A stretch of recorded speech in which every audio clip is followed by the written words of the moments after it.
Senior రాజకీయ నాయకులు మాజీ మంత్రి డి శ్రీనివాస్ మృతి తెలుగు ప్రజలకు తీరని లోటని బీజేఎల్పీ నేత ఏలేటి మహేశ్వర్ రెడ్డి అన్నారు.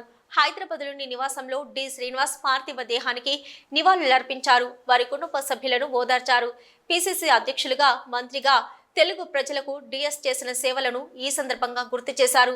అట్టడుగు, బడుగు, బలహీన వర్గాల ప్రజలకు అండగా నిలిచిన డి శ్రీనివాస్ అంచెలంచెలుగా జాతీయ స్థాయి నాయకుడిగా గుర్తింపు తెచ్చుకున్నారన్నారు. డిఎస్ ఆత్మకు శాంతి చేకూరాలని, వారి కుటుంబ సభ్యులకు మనోధైర్యం చేకూర్చాలని భగవంతుణ్ణి ప్రార్థిస్తున్నామని తెలిపారు. ఒక సీనియర్ నాయకుడు, అట్టడుగు బడుగు బలైన వర్గాలకు చెందినటువంటి నాయకుడు, ఉమ్మడి రాష్ట్రంలో మంత్రిగా పనిచేసినటువంటి అనుభవం ఉండి ఒక సామాన్య కుటుంబం నుంచి ఈ రాష్ట్రంలో ఒక పెద్ద నాయకుడిగా, రాష్ట్ర జాతీయ నాయకుడిగా ఎదిగినటువంటి డి శ్రీనివాస్ గారు అకాల మరణం చెందడం చాలా బాధాకరం. మరి అన్ని వర్గాల ప్రజానీకానికి, ముఖ్యంగా రాష్ట్రానికి తీరని లోటుగా మేము భావిస్తూ ఉన్నాం. వారి ఆత్మకు శాంతి చేకూర్చాలని భగవంతుని ప్రార్థిస్తున్నాం.